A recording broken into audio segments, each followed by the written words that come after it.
আসসালামু আলাইকুম। আল্লাহর রহমতে আজ মঙ্গলবার।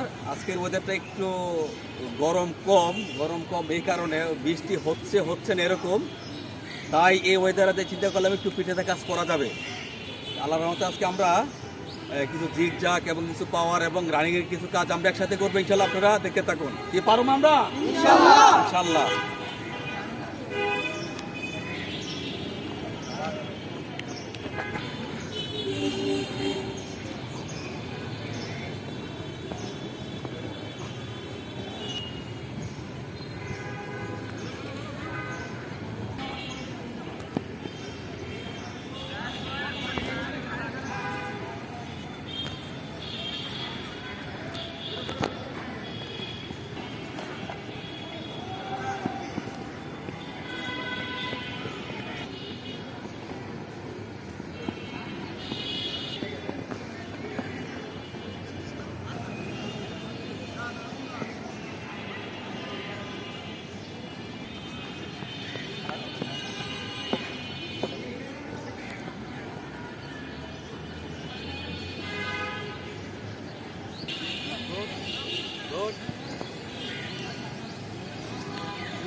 Good. Good.